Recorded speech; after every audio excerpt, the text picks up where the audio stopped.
பெண்ணின் பிரத்யேகமான திருமணம். விவாஹா தி சென்னை சில்க்ஸ்.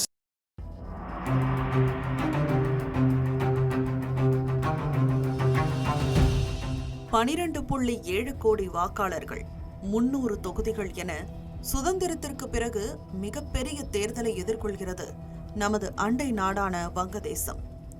தேர்தலுக்கான நாட்கள் விரல் விட்டு எண்ணக்கூடிய அளவிற்கே இருக்கும் நிலையில் அடுத்த பிரதமரையும் அரசாங்கத்தையும் தேர்ந்தெடுக்க நாடு தழுவிய வாக்கெடுப்புக்கு வங்கதேசம் தயாராகிக் கொண்டிருக்கிறது. தேர்தல் தேதி அறிவிக்கப்பட்ட பின்னர் ஜனவரி 22ஆம் தேதி முதலே அங்குள்ள பிரச்சார களத்தில் அனல் பறக்க தொடங்கிவிட்டது. தேர்தல் களத்தில் 50க்கும் மேற்பட்ட அரசியல் கட்சிகளை சேர்ந்த சுமார் 2000 வேட்பாளர்கள் உள்ளனர். பிப்ரவரி 10ஆம் தேதி மாலை 4:30 மணி வரை பிரச்சாரம் செய்ய அவகாசம் வழங்கப்பட்டுள்ளதால் அங்கு அரசியல் கட்சிகளின் ஒலிபெருக்கிகள் ஓய்வின்றி ஒலித்துக் கொண்டே இருக்கின்றன. வங்கதேசத்தில் 10 ஆண்டுகளுக்கும் மேலாக ஆதிக்கம் செலுத்திய முன்னாள் பிரதமர் ஷேக் ஹசீனாவின் அவாமி லீக் தேர்தலில் போட்டியிட தடை விதிக்கப்பட்டுள்ள நிலையில் தேர்தலில் புதிய கட்டமைப்பு உருவாகியுள்ளது.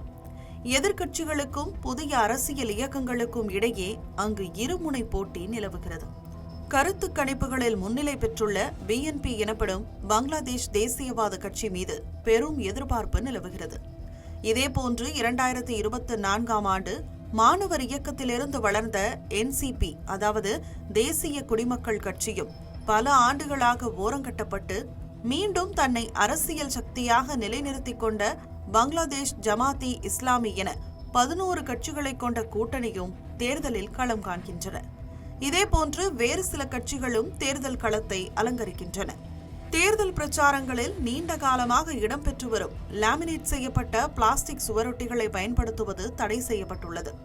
வேட்பாளர்கள் அதற்கு பதிலாக டிஜிட்டல் காட்சிகள் அல்லது மக்கும் பொருட்களை பயன்படுத்தலாம் என்று தெரிவிக்கப்பட்டுள்ளது. 2026 தேர்தலின் முக்கிய அம்சம் என்னவென்றால் இரட்டை வாக்குச்சீட்டு முறைதான். நாடாளுமன்ற பொதுத் தேர்தல் மட்டுமல்லாமல் நிர்வாகத்தை குறைப்பதற்கான பொது வாக்கெடுப்பும் நடைபெறவுள்ளது. அதன்படி வாக்காளர்கள் முதல் முறையாக ஒரே நேரத்தில் நாடாளுமன்ற அமைப்பையும் முக்கிய அரசியலமைப்பு சீர்திருத்தங்களின் எதிர்காலத்தையும் தேசிய வாக்கெடுப்பு மூலம் தீர்மானிக்க உள்ளனர். இரட்டை வாக்குப்பதிவு முறையில் நடைமுறை சிக்கல்கள், சவால்கள் இருப்பதை தேர்தல் அதிகாரிகள் ஒப்புக்கொண்டாலும் 2024 நிகழ்வுகளால் ஜனநாயக மாற்றத்திற்கு சீர்திருத்தங்கள் முக்கியம் என்பதை மறுக்கவில்லை. இதில் 2வது வாக்கெடுப்பு முகமது யூனுஸின் கீழ் இடைக்கால அரசால் அறிமுகப்படுத்தப்பட்ட சீர்திருத்த கட்டமைப்பான ஜூலை சாசனத்துடன் தொடர்புடையது. நிர்வாக ஆதிக்கத்தை குறைத்தல், அரசியல் சுதந்திரத்தை வலுப்படுத்துதல், மாநில அமைப்புகள் முழுவதையும் அரசியல் மயமாக்கல் போன்றவற்றை நோக்கமாக கொண்ட கட்டமைப்பு மாற்றங்களை அந்த சாசனம் முன்மொழிகிறது.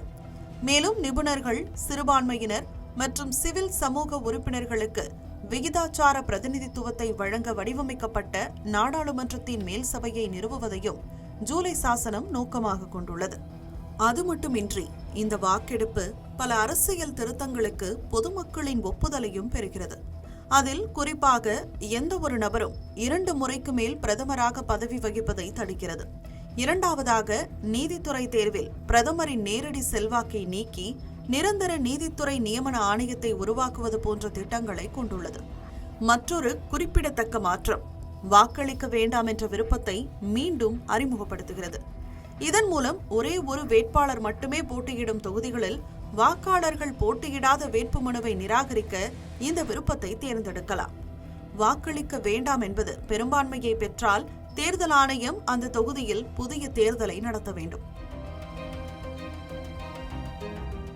தேர்தலுக்காக 2,44,739 வாக்குச்சாவடிகளும் 42,761 வாக்கு மையங்களும் தயாராக உள்ளன.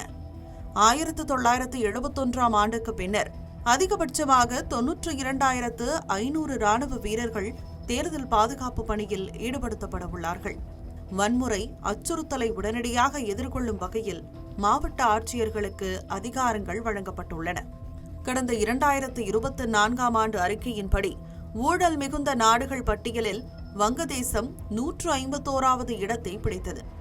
இது அரசு நிர்வாகம் மீது மக்களின் சந்தேகத்தை வலுப்படுத்தியுள்ளது. அது மட்டுமின்றி இந்தியாவுடனான உறவுகள் பிரச்சாரங்களில் முக்கிய இடம் பெற்றுள்ளன.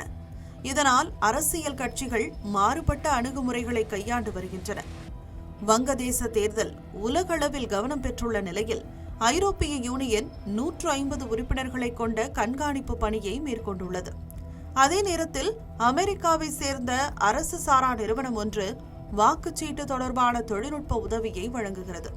அது மட்டுமின்றி தேர்தலை கண்காணிக்க இந்தியா உட்பட சர்வதேச நாடுகளை சேர்ந்த பலர் பார்வையாளராக அழைக்கப்பட்டுள்ளனர்.